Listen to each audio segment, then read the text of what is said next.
Olá, eu gostaria de fazer uma pergunta. Por acaso é lícito eu buscar crescimento no amor a mim mesmo? Por acaso você sabe da importância que reside em buscarmos maneiras de desenvolvermos o crescimento do amor a nós mesmos? Pois bem, eu gostaria de conversar com você sobre isso. E para norte da nossa conversa, vou citar um texto, aliás, alguns outros, nas páginas do livro da Gênesis. O primeiro texto está em Gênesis capítulo 1, 27, que diz: Amarás, pois, o Senhor teu Deus de todo o teu coração e ao teu próximo como a ti mesmo. Pois bem, queridos, a princípio, isso parece um tanto egoísta, né? Esse tipo de necessidade e anseio do coração humano, pois o texto bíblico nos diz claramente que devemos amar a Deus, ao próximo, mas também amarmos a nós mesmos.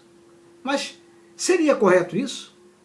E além do mais, ainda seria correto desejar crescer nesse amor a mim mesmo? Como assim? O Evangelho de Mateus, no capítulo 12, 30 e 31, nos dá conta de um encontro que aconteceu entre Jesus e um certo escriba, que, nutrindo em seu coração uma dúvida, lhe faz a seguinte pergunta: qual é o primeiro mandamento? E o mestre lhe responde: Amarás, pois, o Senhor teu Deus de todo o teu coração e ao teu próximo como a ti mesmo. Amados, o Senhor Jesus sabia com clareza que uma pessoa só pode amar o seu semelhante e a Deus em toda a sua plenitude se ela for capaz de amar-se a si própria. Aliás, para que possamos amar alguém, é necessário que primeiro tenhamos um caso de amor conosco mesmo. E o desafio que te faço através desse vídeo é para que você busque crescimento na sua vida cristã. E quero também falar sobre a importância que reside numa autoimagem transformada pelo poder de Deus e sobre o bem que isso faz na vida da pessoa, já que como cristãos que somos, temos a responsabilidade de refletir no mundo a imagem de Deus. E mais um texto está ainda em Gênesis capítulo 1, 27, que diz: Criou Deus, pois, o homem à sua imagem, a imagem de Deus o criou, homem e mulher os criou. Pois bem, mas a partir da compreensão desse texto, podemos perceber que Deus criou o ser humano e colocou nele o melhor de si, ou seja, a sua imagem, e nela colocou o sim, o positivo. Mas o problema, queridos, é que ao longo da história da humanidade, as pessoas têm construído uma autoimagem fragmentada, distorcida, negativa, que afeta e prejudica a nossa saúde emocional, espiritual e, consequentemente, a nossa dimensão física. Pois somos seres inteiros e não dicotomizados, fragmentados, seres em pedaços. E, acima de tudo, Deus nos dotou de uma autoimagem que deveria, pela vontade dele, permanecer positiva. Na Bíblia, entre muitas outras, tem uma linda narrativa que eu acho assim um clássico e que deixa vazar um confiante e positivo autoelogio feito por uma mulher em referência à sua autoimagem, que se encontra nas doces poesias de Cantares de Salomão, onde a noiva sulamita destila poesia, dizendo, lá em Cantares capítulo 1, versículos 5 e 6, ela diz: Eu estou morena, formosa, ó filhas de Jerusalém, como as tendas de Quedar, como as cortinas de Salomão. Não olheis para eu estar morena, porque o sol me queimou. Os filhos de minha mãe se indignaram contra mim e me puseram por guarda de vinhas. A vinha, porém, que me pertence, não aguardei. E ainda, Cantares capítulo 2, versículo 1, ela diz: Eu sou a rosa de Saron, o lírio dos vales. Que textos lindos! Nesses dois versículos podemos perceber a expressão sincera de um coração feminino quanto à satisfação plena com a sua autoimagem.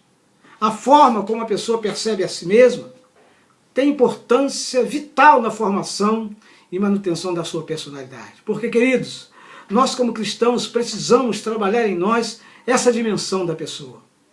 Até porque, mesmo para exercitarmos um cristianismo equilibrado, coerente com o Evangelho, cada um de nós deve ter uma autoestima, uma autoimagem, bem trabalhada, pois uma pessoa com a sua autoimagem fragmentada, deturpada, com certeza poderá encontrar dificuldades enormes em seus relacionamentos, né? Relacionamento no trabalho, tanto na família quanto na própria igreja. Assim como também em suas expectativas de autorrealização. Por isso, a construção da autoimagem é decisiva na busca da felicidade pessoal. Pois quanto mais plena for a sua visão de si mesmo, mais pleno será o seu estado de felicidade. Saiba, queridos, que a autoimagem é a fotografia que fazemos de nós mesmos. Ela é a maneira como nós nos vemos e como nos valorizamos. Ela é, portanto, a identidade da nossa interioridade em nível emocional, conceitual, existencial e também espiritual. Ela é a carteira de identidade que traz a nossa foto e dados que nos identifica na sociedade. Assim é a nossa autoimagem, ela é a nossa carteira de identidade que nos identifica, que nos revela como somos e como reagimos diante das circunstâncias da vida. E se ela foi bem construída, teremos uma reação positiva diante de algumas situações. Caso essa autoimagem seja o contrário, mal construída, a pessoa vai ter a vida sempre, vai ver a vida sempre de um lado negativo. Na realidade, a nossa autoimagem, ela é a lente pela qual vemos o mundo com todas as coisas que nos cercam, as pessoas e inclusive Deus. Por isso, ela interfere diretamente no nosso comportamento. A autoimagem, ela determina a maneira, né, de como nos relacionamos com as demais pessoas. E também com Deus, o nosso Pai. E de que maneira então é formada a autoimagem? Gente, ninguém nasce com a autoimagem pronta. Mas ela é construída ao longo da vida. O que existe são fatores que interferem, né, quer ajudando, quer prejudicando. E o primeiro fator, né, são os fatores genéticos, ou aqueles herdados. São chamados os fatores funcionais que determinam a potencialidade, né, de cada pessoa. A potencialidade que cada um tem de trabalhar com a própria vida. A própria constituição química de cada pessoa influencia nisso. Você já reparou que na mesma família há pessoas que reagem de forma diferente?